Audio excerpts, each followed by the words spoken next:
Welcome to the Deep Dive. We sift through the noise to get to the insights that matter. And today, we're tackling something fundamental: public safety training. Our first responders, well, they're under immense pressure. We're seeing evolving threats, sure, but also huge demands for accountability. It's a tough spot. And frankly, the old ways of training, they seem to be struggling to keep up. So our focus is this new thing: EON Reality's public safety platform. We're basing this on their latest announcement and a white paper they just put out September 17th, 2025. It's called Preparing for the Unpredictable: Spatial AI Training for America's First Responders. Yeah, and what's really getting attention is how it blends extended reality XR with artificial intelligence. XR, for anyone may be less familiar, it's that whole spectrum, virtual, augmented, mixed reality, basically tech that mixes real and digital worlds. Very immersive. You combine that with AI, and suddenly you can create these training scenarios that are incredibly realistic, but also smart. They react, and they're built specifically to tackle those training gaps we see with police, fire, EMS. That blend sounds key. So our mission today is to unpack this: the why, the what, the how. What does this spatial AI stuff actually mean for the folks on the front lines and for us, for our communities? Let's start with the why. Why now? The sources talk about this unprecedented convergence of challenges. Can you break down what they call this dual crisis that's pushing the need for something new? Yeah, absolutely. It's really two big things hitting at once. First, you've got this huge push for accountability and transparency, unlike anything we've seen before. The public expects, no, demands, that officers master things like de-escalation, communication, really nuanced skills. But the problem is, traditional role-playing, often it's just an officer acting opposite another officer, just doesn't have that realism, that raw unpredictability you need to truly practice talking someone down effectively. Right. Acting versus reacting to genuine, unpredictable behavior. Big difference. Huge difference. And the second part of the crisis is preparing for increasingly complex threats. Think active shooters, sure, but also massive natural disasters, maybe even cyber stuff hitting infrastructure. These things need police, fire, EMS, maybe others, all working perfectly together. Seamless coordination. But think about it, trying to run a realistic full-scale drill with all those agencies. It's a logistical nightmare. It costs a fortune, disrupts everything. So it just doesn't happen often enough. And different agencies have different ways of talking, different cultures, makes that coordination even harder to practice. Yeah, the white paper really digs into those specific problems, like the de-escalation piece we mentioned. How do you simulate the emotion, the unpredictability of a real crisis intervention? Memorizing steps isn't enough, is it? Not even close. And then the multi-agency coordination failures. You touched on it, the costs, the logistics. It means they aren't practicing that unified command nearly enough. And this other concept they mentioned, it sounds pretty concerning: the stress-induced performance degradation, this knowing-doing gap, the idea that someone knows what to do, but under extreme stress, Yeah. they just can't execute. Exactly. The brain kind of short circuits under that intense pressure. Adrenaline, chaos, fear, cognitive functions, even basic motor skills can degrade. That's where mistakes happen, even with trained professionals. It's a huge factor in real-world incidents. And that leads right into the costs, doesn't it? The training accountability and liability. The paper mentions cities spending millions a year on use of force lawsuits tied to inadequate training. Plus, officer burnout, feeling unprepared. That drives turnover, which costs a ton in recruitment and training new people. It's a vicious cycle. It really is. And Dan Lajerskar, EON Reality's chairman, he puts it bluntly in the source material. He says, traditional training methods have reached their limits. Classroom lectures cannot replicate psychological stress, and conducting full-scale multi-agency drills is prohibitively expensive. Yeah. It's basically saying, look, what we've been doing, it's not enough anymore. We've hit a wall. Okay, so the problems are clear. The limits of old methods are acknowledged. So what's the proposed answer? How does this EON Reality platform actually work? Let's get into the what. All right. So think of it not just as one tool, but as a whole ecosystem. It's got four main parts, four integrated solutions, each designed to hit one of those big challenges we just talked about. 4 pillars. Okay, interesting. Can you walk us through them? What does each one do? Sure. First up is EON Soft Skills. This is the AI-powered de-escalation and communication simulator. Forget role-playing with Bob from accounting. Here, you're talking to these incredibly realistic AI avatars. They can portray anyone, someone in mental distress, people in a domestic dispute, maybe a sovereign citizen, a huge library of scenarios. And they don't follow a script.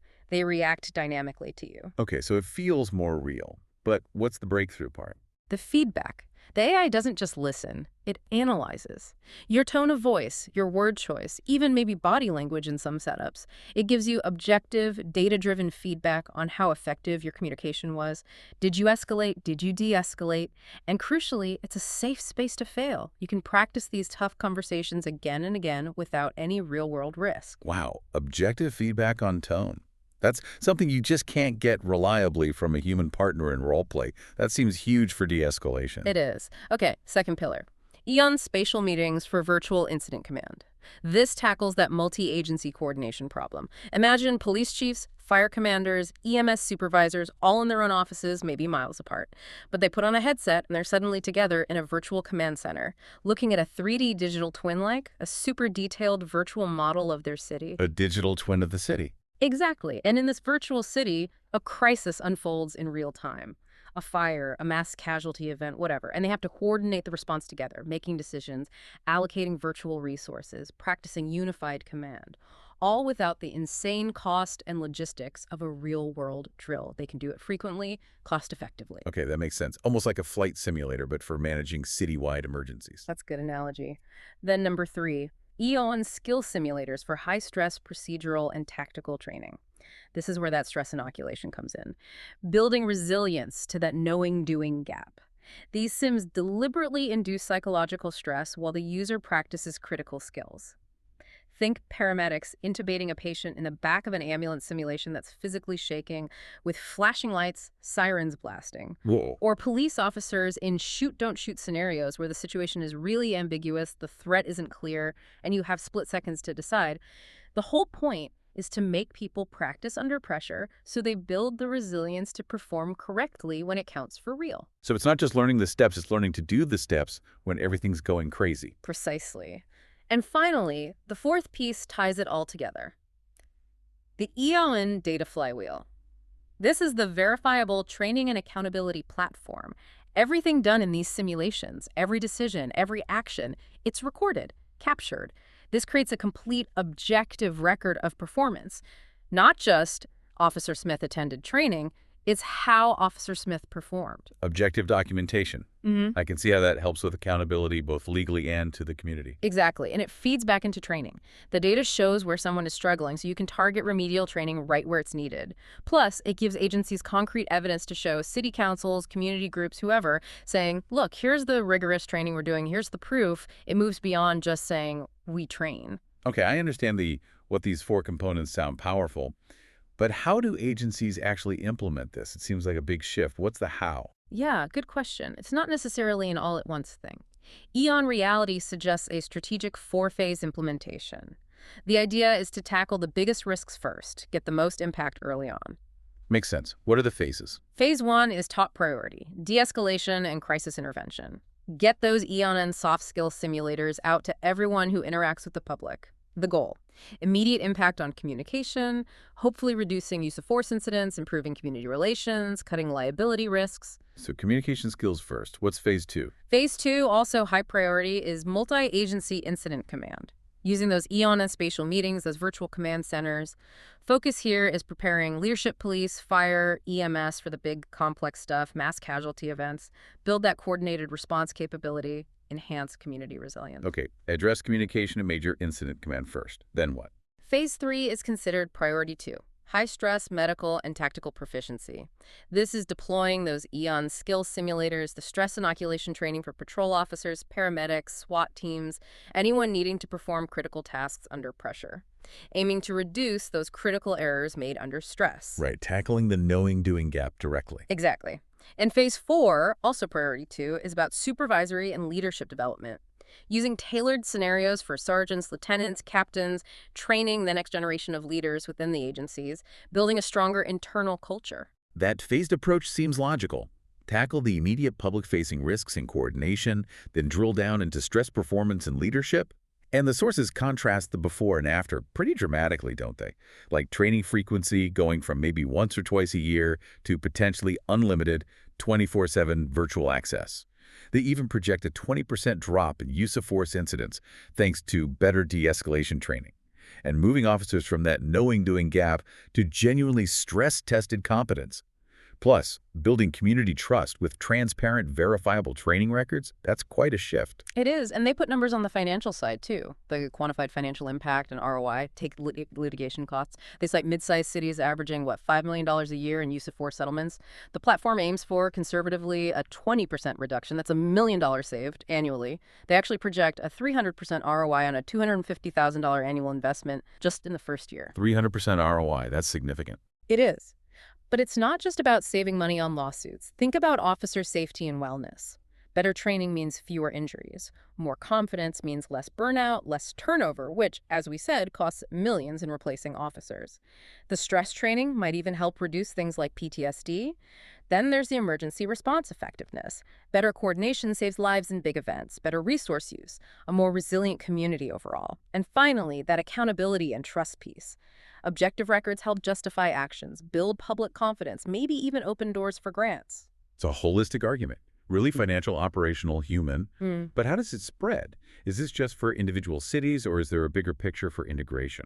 Definitely a bigger picture. Their implementation strategy includes partnerships at multiple levels. Yes, direct work with municipal and county agencies, your local police, fire, EMS, but also state-level POS integration.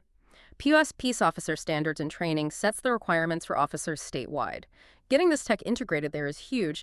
They also mentioned federal agency collaboration, think DHS, FEMA, FBI, and even linking up with universities and criminal justice programs, training the next generation of first responders on this tech. So aiming for system-wide adoption. What about standards, compliance?